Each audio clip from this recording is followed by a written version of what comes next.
Baik, Assalamualaikum warahmatullahi wabarakatuh. Merdeka, seperti biasanya ya. Oke, teman-teman. Kali ini kita masih akan melanjutkan yang terkait dengan fraud aset perusahaan ya. Ini ngeri-ngeri sedap sebenarnya kalau kita bicara soal kejahatan fraud gitu ya. Karena bagaimanapun ini juga salah satu musuh dalam selimut sebetulnya dari perusahaan yang sedang berusaha untuk terus membesarkan dirinya, dan perusahaan yang terus meningkatkan sistem keamanannya. Karena apa? Karena pelakunya orang dalam gitu. Oke, kita akan berbicara persoalan penyalahgunaan persediaan dan aset lainnya. Ini ada beberapa hal. Yang pertama itu adalah penyalahgunaan aset perusahaan ya. Yang kedua adalah pencurian atau penggelapan aset perusahaan. Begitu. Nah, sekali lagi teman-teman, sebagaimana kecurangan kas ya. Kecurangan terkait aset perusahaan, baik itu benda bergerak maupun tidak bergerak, itu modusnya akan selalu berkembang. Jadi sebetulnya kalau teman-teman mungkin perlu untuk membaca lebih banyak gitu ya, buku-buku referensi tentang fraud, perlu mengikuti pelatihan-pelatihan tentang fraud gitu, supaya apa, teman-teman ini pada ngerti gitu sebetulnya fraud ini bagaimana teknisnya, bagaimana perkembangan modusnya dan lain sebagainya, sehingga apa, kita yang di perusahaan kita bisa menangani itu gitu, atau setidak-tidaknya memberikan tindakan yang pada prinsipnya tidak bertentangan dengan hukum gitu. Misalnya apa, ada fraud, ya udah kita laporin polisi gitu kan. Karena apa, kita tidak hanya bicara persoalan keamanan internal perusahaan, tetapi kita juga bicara persoalan bagaimana caranya bikin pelaku dan orang-orang di sekitarnya ini menjadi jera, termasuk terkait dengan penyalahgunaan aset gitu ya, atau pencurian dan penggelapan aset. Nah, ini ada beberapa modus yang sering didiskusikan dengan kami begitu ya. Yang pertama ini adalah penjualan fiktif. Contohnya apa? Penjualan fiktif itu pertama, menjual barang dengan diskon tidak wajar. Diskon tidak wajar itu maksudnya ya nggak wajar gitu. Tujuannya untuk apa? Kan ada cashback. Salah satunya ya kan, ada cashback. Cashback itu dibagi antara si pembeli dengan si penjualnya gitu. Ini fraud gitu ya. Apa nggak bisa gitu sih Pak? Nah, pertanyaannya sih begini, kalau di hukum pidana terkait kejahatan itu kan ada dua unsur yang dua unsur yang saling terkait. Pertama, actus reus, terkait dengan perbuatan apa yang dia lakukan secara nyata. Yang kedua adalah mens rea atau niatnya. Kalau misalnya ada diskon yang tidak wajar kayak gitu, niatnya apa? Jelas memperkaya pribadi. Siapa yang dirugikan? Perusahaan, pasti kan? Berarti niatnya memperkaya diri pribadi dengan merugikan orang lain, merugikan perusahaan. Artinya itu adalah secara melawan hukum. Konsep ganti rugi bisa Anda pelajari di pasal 1365 KUH Perdata. Itu konsep kerugian itu. Pasal perbuatan melawan hukum. Pengertiannya kadang di situ. Pengertiannya salah satunya bisa diambil dari situ. Kalau persoalan pidana, perbuatan melanggar hukum ini jelas.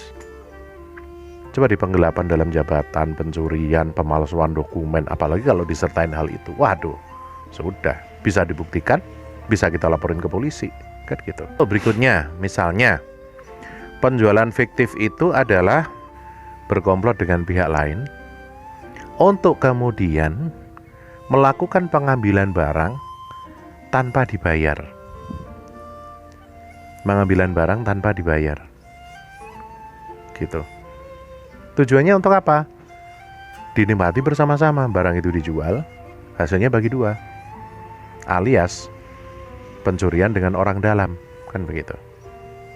Ini juga bisa modus kayak gini. Tercatatnya adalah barang dijual, tetapi tidak dibayar, kan begitu. alias seperti ada modus pura-pura menjadi korban kejahatan, tetapi sesungguhnya adalah dia penjahat sesungguhnya, kan begitu. Saya kemarin menjual barang Pak, tetapi barang tidak dibayar, barang dibawa kabur. Kan kadang mungkin begitu juga pengakuan dia itu si pelaku fraud. Bisa jadi begitu. Gitu. Nah, berikutnya asset requisition and transfer scam. Wah, ini asset requisition. Contohnya begini. Pemalsuan formulir permintaan barang. Contoh misalnya ada koperasi yang dia kontraktor gitu ya, koperasi tapi kontraktor. Misalnya dari lapangan nih, lagi bangun jalan misalnya, atau jangan jalan ya, mungkin lagi bangun jasa kontraktor untuk bangunan gitu ya. Ada misalnya dari permintaan dari officer di lapangan, Pak, kita butuh pasir 10 truk dan juga semen 5 truk gitu, atau 5 kontainer gitu ya. Ternyata apa ya yang terjadi? Pasir yang dibutuhkan itu nggak sampai 10 truk, katakanlah hanya 8 truk. Semen tidak sampai 5 kontainer, yang dibutuhkan hanya 3 kontainer misalnya. Terus 2 truk pasir dan 2 kontainer semen itu kemana? Gitu. Bisa jadi oleh officer di lapangan, pelaku-pelaku atau pekerja-pekerja proyek di lapangan, barang itu dijual tanpa seizin dari si pemilik barang, si toko begitu, atau si koperasinya, dan hasil dari penjualan itu dinikmati secara bersama-sama. Gitu. Ini contoh, teman-teman. Berikutnya, misalnya memindah aset ke tempat lainnya dan kemudian barang itu digelapkan atau dicuri. Bisa jadi kan, misalnya, biasanya kan komplotan ya pelaku fraud ini. Misalnya gini, ada pemindahan barang elektronik nih dalam jumlah besar, dagangan gitu ya, dari gudang A ke gudang B. Nah, di gudang B, barang ini kemudian gimana caranya barang ini digelapkan atau dicuri? Bekerja sama dengan pihak luar. Tujuannya untuk apa? Jelas, tujuannya itu adalah agar dia bisa kaya. Bisa jadi bikin laporan fiktif, yo iso, laporan polisi. Gue kecurian gitu. Gitu kan? Perusahaan telah kecurian gini. Padahal pelakunya ya si pelaku fraud sendiri. Padahal si pencurinya ya orang dalam gitu kan. Nih, ini contoh fraud ya. Berikutnya, contoh lagi adalah bikin proyek fiktif. Bisa jadi proyek fiktifnya nempel dengan proyek yang sudah ada. Contohnya apa? Misalnya kita bangun gedung di satu tempat begitu, atau ada proyek pembangunan gedung perusahaan kita. Nah, si penanggung jawab proyek di lapangan, oknumnya, itu dia melakukan penambahan kegiatan ono-ono wae gitu. Contohnya apa? Ditambahin bikin gerdu atau bikin gardu satpam, padahal nggak ada di situ yang dibutuhkan. Akhirnya apa? Dibikinlah seolah-olah ada proyek penambahan gardu satpam pada bangunan gedung yang lagi dibuat. Padahal sebetulnya nggak ada itu. Dengan menggunakan perencanaan palsu, dengan menggunakan need assessment atau kebutuhan penganggaran dan pengalokasian barang secara palsu, laporan-laporan palsu dan lain sebagainya. Tujuannya untuk apa? Ya jelas ngelapin aset perusahaan dengan itu. Kan gitu. Oke? Nah, itu dia. Itu contoh. Nah, ini ada, sekali lagi teman-teman, ada banyak modus di lapangan. Ya. Ada banyak modus di lapangan. Berikutnya, kecurangan di dalam pembelian dan penerimaan barang. Ini biasanya di pencatatan ini yang jadi oknum. Gitu kan? Yang jadi oknum ya di pencatatan. Kan gitu. Contoh, beli barang yang nggak penting. ya kan, didiemin, dievaluasi. Misalnya, oh ini nggak penting nih barang ini, padahal barang ini mahal. Terus kemudian apa? Dibujuklah itu perusahaan supaya apa? Udah Pak, saya pakai aja deh gitu kan. Padahal niatnya sebetulnya memang untuk dia beli gitu, barang itu. Ada mens reanya, jadi ada niatnya. Memang dia beli barang itu untuk diendapkan di perusahaan sebagai barang nggak penting gitu ya. Untuk kemudian ketika ada evaluasi aset dan mengatakan barang nggak penting, barang ini dijual dengan cara apa? Dibujuk-bujuklah para manajemen perusahaan begitu untuk Pak, mau udahlah barang ini tak PEWY gitu ya. Nah, paham maksudnya ya? Artinya memang ada niat barang ini untuk dimiliki secara kamuflase, secara melawan hukum sejak awal. Barang ini memang dibeli untuk kemudian dia dibeli perusahaan dengan uang perusahaan, untuk kemudian sengaja untuk suatu saat bisa dia beli dengan harga sangat murah atau diambil. Kan begitu. Nah ini contoh, barang nggak penting kok dibeli. Ini ada apa gitu kan. Nah ini modus-modusnya bisa macam-macam ya. Oke. Apalagi misalnya kalau kita lihat misalnya di dalam pembelian barang murah itu, barang nggak penting itu disertai dengan markup. Wah itu sudah makin jelas itu menunjukkan fraud gitu. Berikutnya, pemalsuan penerimaan barang. Nah, contohnya pemalsuan catatan penerimaan barang.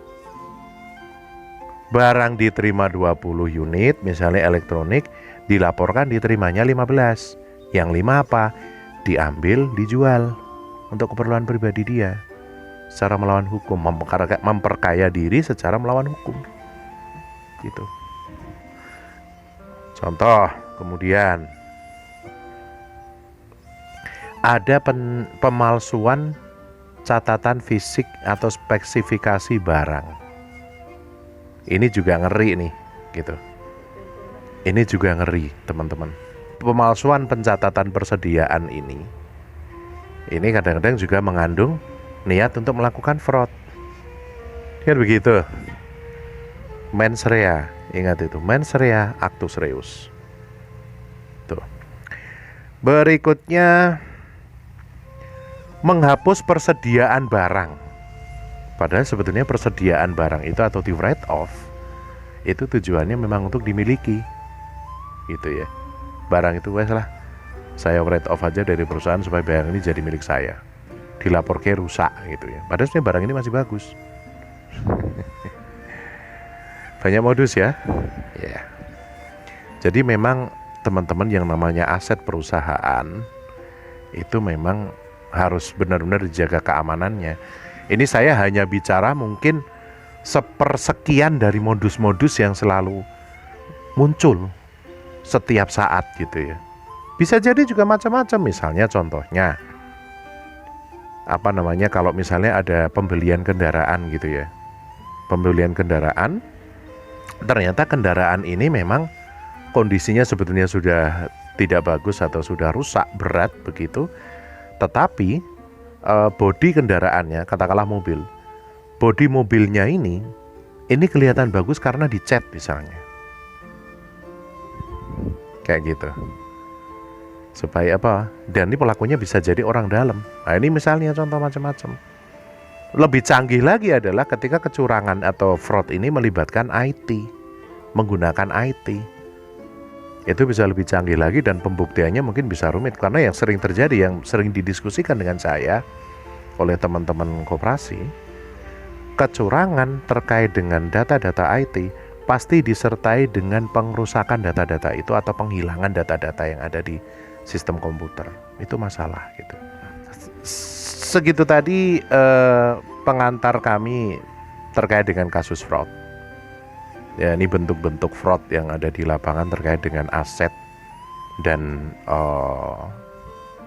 hal-hal yang lainnya, terutama kas dan aset. Aset ini kan kita bisa dalam bentuk benda bergerak, dalam bentuk benda tidak bergerak. Percayalah teman-teman, yang namanya modus itu selalu berkembang. kadang-kadang apa pikiran kita sebagai orang hukum pun itu kadang nggak nyampe nih, gitu loh, nggak nyampe gitu ya. Karena apa? Kadang penjahat secara realita penjahat bisa lebih pinter. Untuk itulah para penegak hukum harus lebih pinter. Nah gitu. Karena penjahat bisa suatu saat mendevelop kemampuannya, maka tantangan penegakan hukum di Indonesia adalah para penegak hukum harus lebih pinter dari penjahat. Oke, demikian materi kita terkait dengan pengantar kasus fraud. Kami ucapkan selamat sore untuk semuanya, karena pas perekaman ini pada sore hari ya, menjelang petang. Demikian, wabillahi taufiq wal hidayah. Wassalamualaikum warahmatullahi wabarakatuh. Merdeka.